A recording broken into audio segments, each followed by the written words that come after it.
सबसे जटिल है जो अपने आसपास लोग हैं उनके प्रति सकारात्मक चिंतन, और यही न होने से पति पत्नी जलते हैं, पिता पुत्र जलते हैं, भाई भाई जलते हैं। जहाँ विवेक नहीं गुरु शिष्य जलते, गुरु भाई जलते हैं। मैंने पहले कहा वेश खाली काम करेगा नहीं, कूड़ा कचरा तो सदस भरा है, वेश क्या करेगा? वेश के अनुसार काम करेंगे तब परिवर्तन आएगा। अपने साथियों के प्रति सकारात्मक चिंतन करो, उनमें त्रुटियां हैं और सद्गुण हैं। अगर कोई कहता है अमुक में केवल त्रुटि है तो अतिशयोक्ति करता है। ये संभव ही नहीं है कि केवल त्रुटि हो किसी में। बड़े बड़े डाकू चोर बदमाश में सद्गुण होते हैं। बड़े बड़े डाकू तो प्रायः डाका डाल करके गरीबों की सेवा भी करते रहे, यद्यपि वो रास्ता अच्छा नहीं था, लेकिन करते रहे। कोई ऐसा व्यक्ति नहीं है जिसमें केवल दुर्गुण हो, सब में सद्गुण है और दुर्गुण है। मात्रा का फर्क है, किसी में अधिक सद्गुण है, दुर्गुण कम है, किसी में अधिक दुर्गुण है, सद्गुण कम है, लेकिन हैं सब में। साथियों के प्रति सकारात्मक बात सोचने की जरूरत है। उनके सद्गुणों को देखो, दुर्गुणों को न देखो। सद्गुणों को देख करके ऐसा व्यवहार बरतो कि उनके दुर्गुण अपने आप मजने लग जाएं, घिसने लग जाए। दुर्गुणों को उछाल उछाल करके आप सुखी नहीं रह सकते। पत्नी के दुर्गुण को उछालें, पति के दुर्गुण को उछालें, भाई के, किसी के भी जो साथी है। दूसरे को दुर्गुण सिद्ध करने का अर्थ ही है अपना अहंकार, अपने आप को न देखना। दूसरे के दुर्गुण को उसी ढंग से देखना चाहिए, हमदर्दी से उसे निकालने के लिए। ये मनुष्यता है। हमला करना, नीचा दिखाना, ये तो प्रत्यक्ष अपना पाप है। अनेक पिता अपने पुत्र को विरोधी बना लेते हैं अपने अहंकार में पड़कर। रोग, पिता का रोग। ये नहीं समझते रोग की जरूरत नहीं, प्यार की जरूरत है। पुत्र होने से कोई घटिया नहीं है, शिष्य होने से कोई घटिया नहीं है, मनुष्य वैसे ही है। सबको प्रेम चाहिए। समझ नहीं होती है, कितने पिता रोग दिखाने के चक्कर में अपने बच्चों से हाथ धो बैठते हैं। बराबर कब कहते कहते बच्चे विरोधी हो जाते हैं। इसी प्रकार कोई भी हो,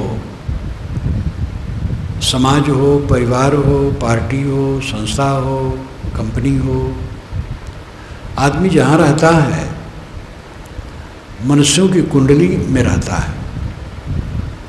अकेले जीवन नहीं चलता है। साथियों के प्रति सकारात्मक दृष्टि न होने से कलह की ज्वाला है सर्वत्र।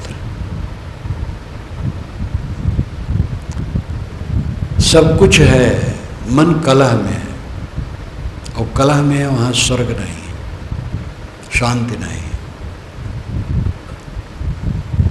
इतना उत्तम जीवन, इतना ज्ञान विचार पा करके फिर भी मन सुखी न रहे तो फिर ये किसकी देन है? हमारी अपनी देन है, अपने अज्ञान की देन है।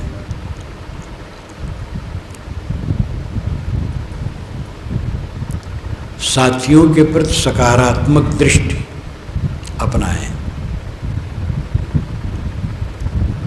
रेशम की टाई डॉक्टर राम कुमार वर्मा की एक एकांकी नाटक है, रेशम की टाई, बड़ी सुंदर लगी मुझे। 25 वर्ष पूर्व पढ़ा होगा। बड़ा मनोवैज्ञानिक स्वरूप उन्होंने खींचा है।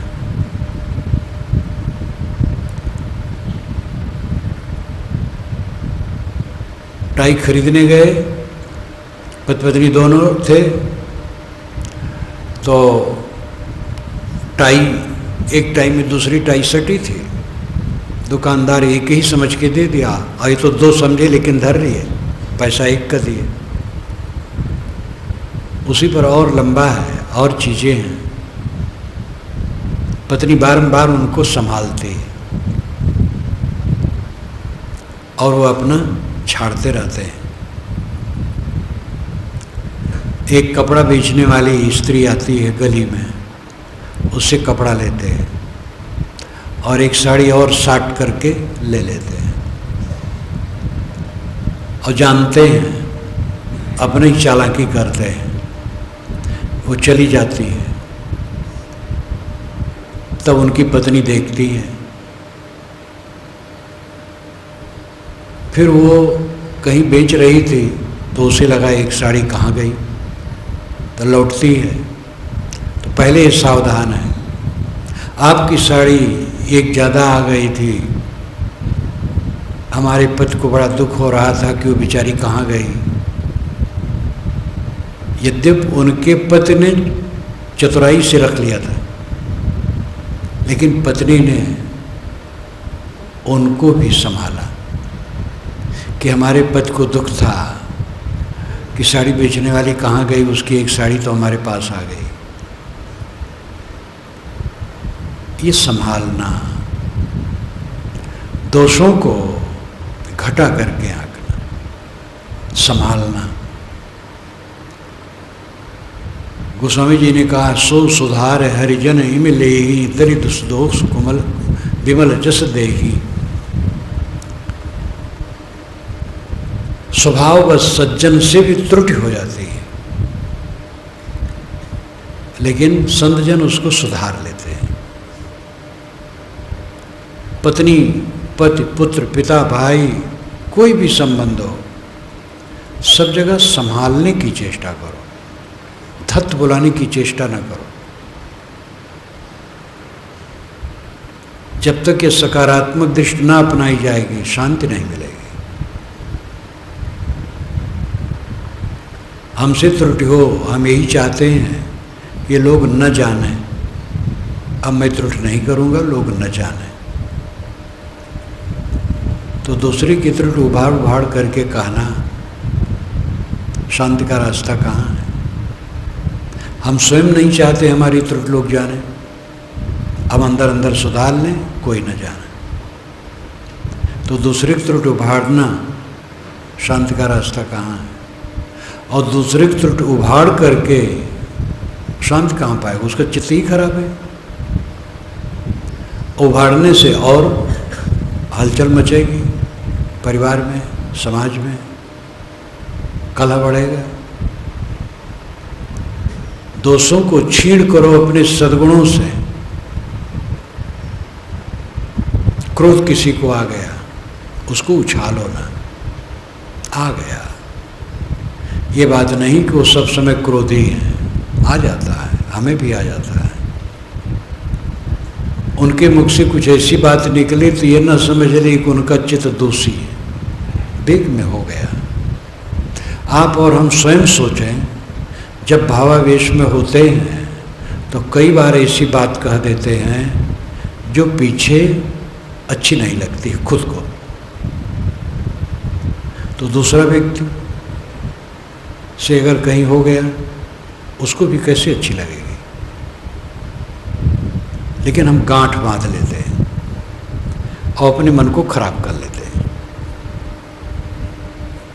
कोई मूलबद्ध दुर्गुणी हो और बिल्कुल उल्टा करने लगा हो, उससे भी अपने चित्त को नहीं उलझाना है। वो तो महादया का पात्र है। जो जानबूझ करके त्रुटि कर रहा है, वो महादया का पात्र है। आपका कोई नुकसान होने वाला नहीं। आदमी भयभीत हो जाता है, लोग हमारी बुराई करेंगे, चारों तरफ बुराई फैल जाएगी, चारों तरफ लोग मुझे बुरा समझें, इसी में भला है।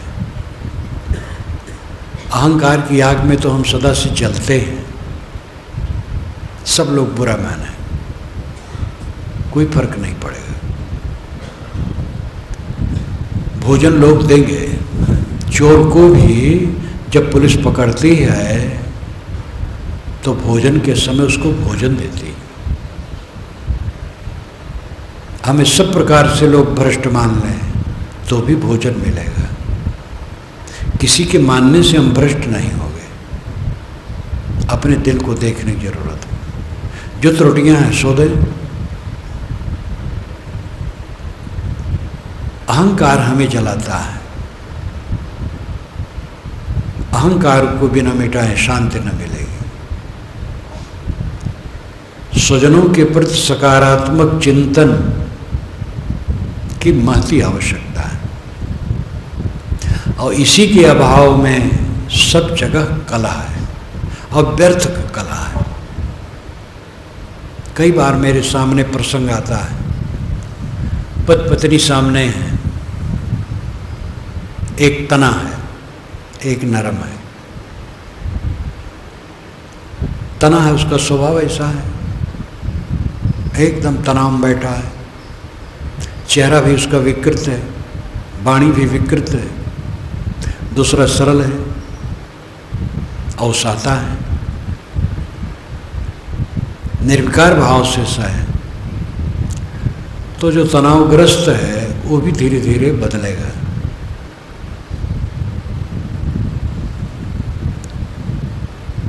साथियों के प्रति सकारात्मक चिंतन जब तक नहीं होगा शांति नहीं मिलेगी, मन खराब रहेगा। ये मन की दशा ऐसी है, गलत आदमी से प्रेम हो जाए तो अच्छा लगता है, और अच्छे आदमी से द्वेष हो जाए तो बुरा लगता है। ये स्वभाव है मन का। इसलिए प्रेम बैर उत्पात के घर है। शुद्ध प्रेम ठीक है, मोह को जो प्रेम मान लेते हैं उत्पात का घर है।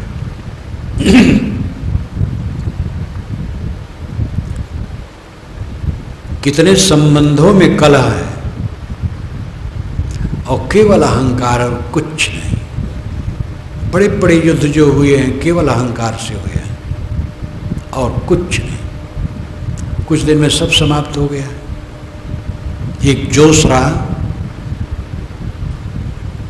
और सब मिट गया। राजा संतन, महाभारत की कथा है, गंगा से मिले नदी किनारे, गंगा नाम की युवती। वैसे कहते हो तो गंगा नदी ही थी। गंगा किनारे वो घूम रही थी, सुंदरी थी।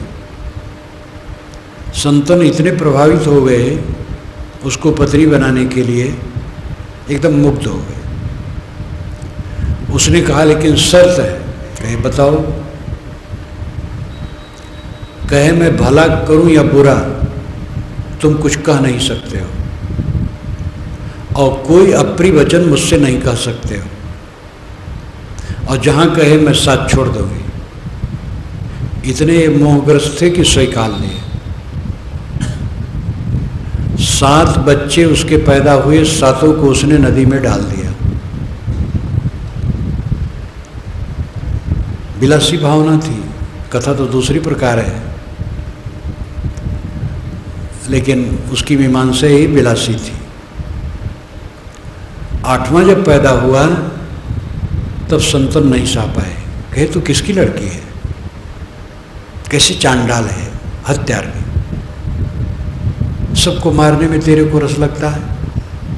उसने कहा बस अब मैं जा रही हूं, इसको नहीं मारूंगी। उसको ले गई, उसको पाली पोसी।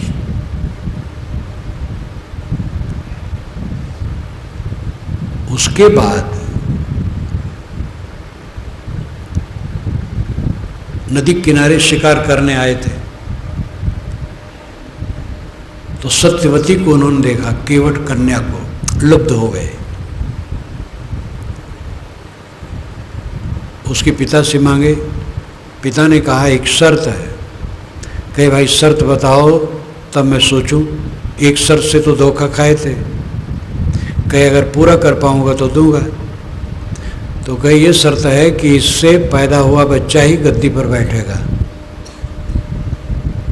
तो बेचारे उदास हो गए, चले आए, घर में पड़े परेशान दुखी।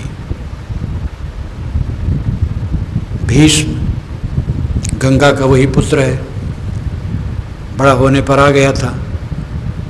भीष्म बता पाए, पिता से पूछे, मंत्रियों से पूछे, बूढ़ों से पूछे, अंत में रथवान से पूछे, जो सारथी था संतन का, रात दिन साथ में रहा था, उससे पूछे, उसने बताया सब। तो भीष्म गए पंडितों पुरोहितों को लेकर के और केवट से कहे, निषाद राज से, कि आप अपनी लड़की हमारे पिता के लिए दे दीजिए। कहे लेकिन शर्त है। कहे क्या शर्त है? इससे पैदा हुआ बच्चा ही गद्दी पर बैठे। कहे मैं स्वीकारता हूँ। उसने कहा लेकिन बड़ों से झगड़ा कौन करेगा, आपके लड़के होंगे, और न माने तब? कहे मैं सदा के लिए ब्रह्मचारी बन रहा हूँ। वो तो हक्का बक्का रह गया, बड़ा खुश हुआ होगा। सत्यवती आ गई। सत्यवती के 2 बच्चे पैदा हुए, चित्रांगद और विचित्र वीर्य। चित्रांगद को राज मिला, इतना उद्दंड हुआ कि थोड़े दिन में लड़ करके कट के मर गया। विचित्र बीज बैठाया गया। भीष्म ने काशराज के यहाँ से 2 कन्याएं छीन लाया और उनसे शादी कर दी, और उसकी अय्यासी में 7 वर्षों में वो मर गया। अगर वो केवट जीता होगा तो उसके गुमान पर कितना पानी फिरा होगा। जिस दिन भीष्म ने कहा होगा कि मैं स्वीकारता हूँ, जो इस लड़की से बच्चा होगा वही गद्दी पर बैठेगा, कितना खुश हुआ होगा जब भीष्म ने स्वीकारा होगा। लेकिन अगर जीता रहा होगा तो थोड़े दिन में अपने नातियों की दुर्गत देख करके क्लांत हुआ होगा। 2 नाती हुए, 2 हित्र, नाती 2 हित्र, लड़की का लड़का,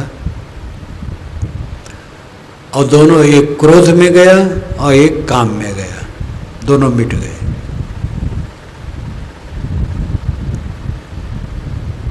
युधिष्ठिर जब युद्ध में थे तो ही लालसा थी, मार करके राज कर लेंगे, और हुआ।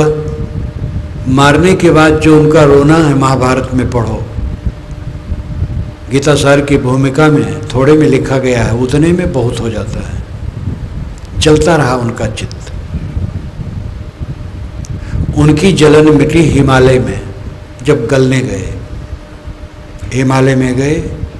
मरने तो यहाँ सबका स्वर्ग होता है। हिमालय में गए और गल के मर गए। सारा उफान शैतान अविवेक का फल है। जिन बातों को लेकर के हम उत्तेजित होते हैं, कुछ दिन के बाद उन बातों पर अपने को ग्लानि होती है। समझदार हुआ है कि उत्तेजना छोड़ दे, अपने को संभाले। शांति जीवन का परम सुख है।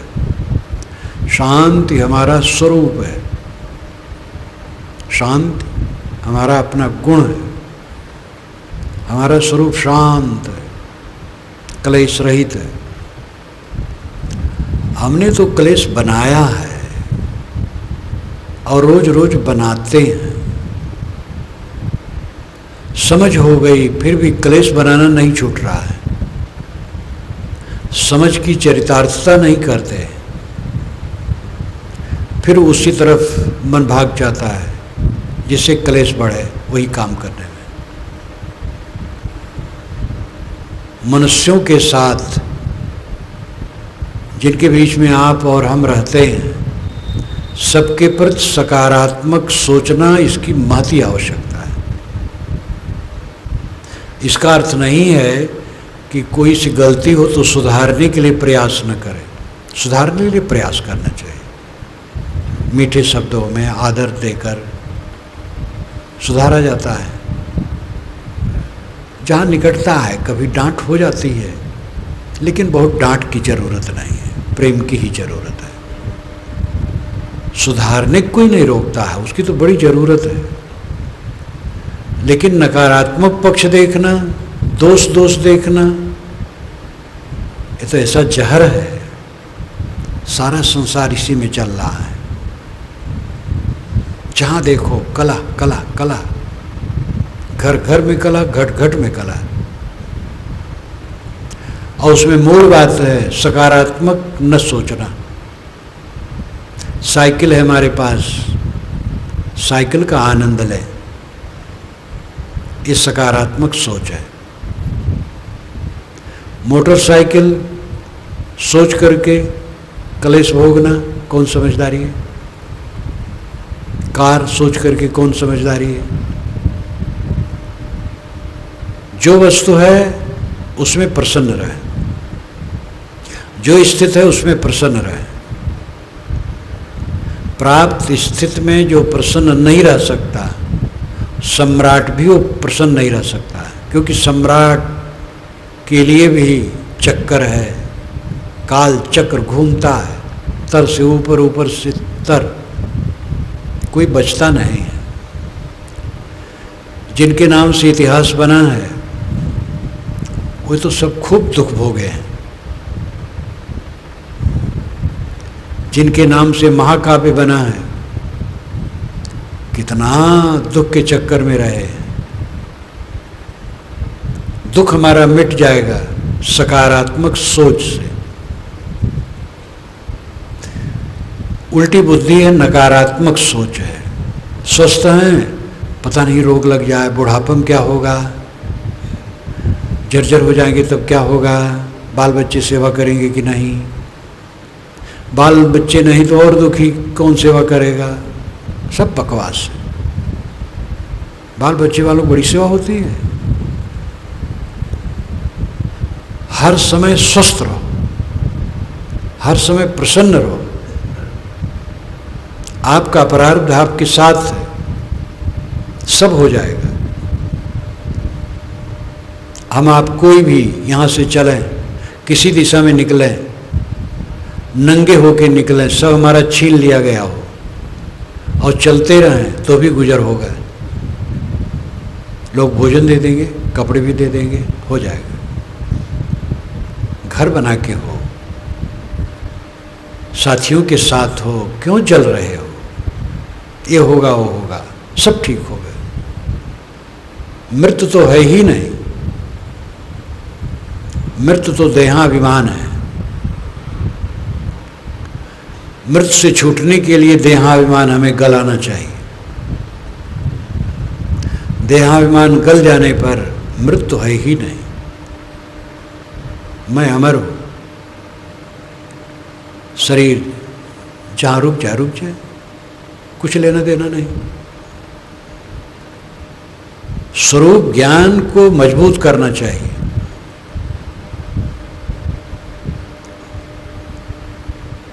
धर्म का यही परम उपदेश है। भारत के बाहर ज़्यादातर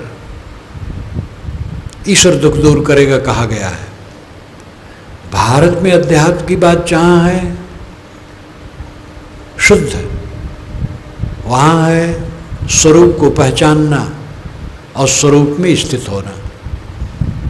ये भारत की बहुत बड़ी विशेषता है। और इसकी रेख अलग कहीं थोड़ी थोड़ी है, लेकिन जितनी प्रबलता से भारत में इसका चिंतन मनन हुआ है, कम जगह हुआ है। चीन में हुआ है, और जगह ज़्यादा जोर है ईश्वर पर, ईश्वर कुल कर देगा। लेकिन भारतीय परंपरा का चिंतन बहुत उदार है। जातवाद इत्यादि तो पीछे विकार आया है, इस पर समय आएगा तो ख्याल आया तो कहूँगा। भारतीय चिंतन की उदारता और उसमें त्रुटियाँ और उसकी अच्छाइयाँ, स्वरूप ज्ञान, आत्मा की पहचान और आत्म शांत, ये जीवन का फल है। हम सब कुछ को जानते रहे, सब कुछ बटोरते रहे, अपने को न जाने, अपने को न संभाले, तो धोखा के सिवा क्या हुआ? जीवन धोखे में बीत गयो।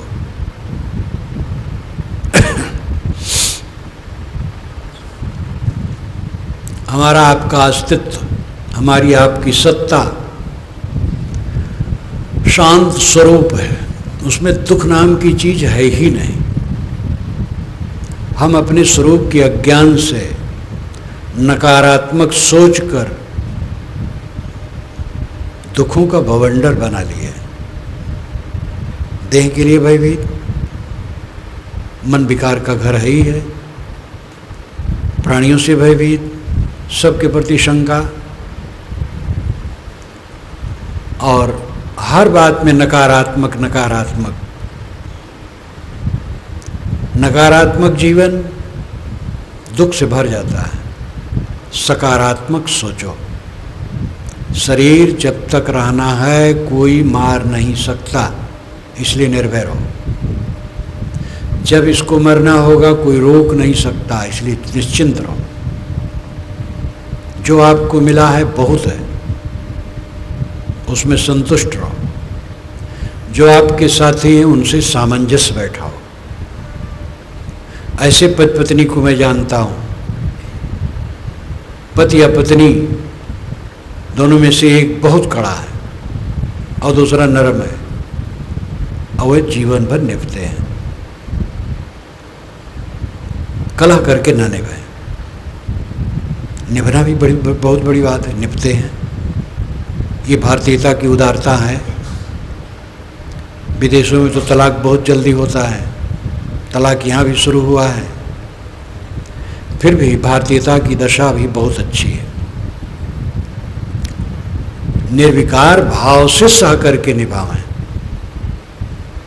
सब में सकारात्मक सोच। अगर हम शांति चाहते हैं तो सकारात्मक सोच होना चाहिए। नकारात्मक सोच लिए रहेंगे, ज्ञान काम नहीं करेगा। ज्ञान बना रहेगा, बकते रहेंगे, सुनते रहेंगे, और ज्यों कहता हूँ ऐसे दुखी बने रहेंगे। दुख शत्रु है हमारा। विवेकी वह है कि जो शत्रु को रहने न दे, वो है दुख। और दुख निकलता हमारे अहंकार से। अहंकार हमारा दुश्मन है, उसको मिटाएं। सकारात्मक सोच लाएं तो जीवन सुखी होता जाएगा। ये सकारात्मक सोच जितना परिपक्व होता जाएगा, सुख बढ़ता जाएगा। पूरा परिपक्व होने पर सदा आनंद कंद। अब की पुरिया जो निर्वाह रहे सोजन सदा आनंदा। साहब ने कितनी करुणा से कहा है, दादा भाई बाप कलेखों चरणन हुई हों बंदा। अब की पुरिया जो निर्वारे सोजन सदा आनंदा। मैं तुम्हें दादा को हूँ, भाई को हूँ, बाप को हूँ, तुम्हारे चरणों की गुलामी कर लो, बात मान लो। अब की बार जो पुरिया को तोड़ दे, गठरी को खोल दे, गांठों को तोड़ दे, सदा आनंदित हो जाएगा। पुरिया, गांठ, गठरी, ये हमारे मन का अहंकार है। और जिस बात को लेके अहंकार है वो कुछ नहीं है। पूरा जीवन कुछ नहीं है, और पूरे जीवन की उपलब्धि कुछ नहीं है। आज ऐसा अनुभव नहीं होता है। जब अनुभव होगा तब कुछ करने लायक नहीं रहोगे, जिस दिन सब छूटेगा। समझदार वह है अंत में होने वाली बात को पहले समझे और अपने को संभालें। बस।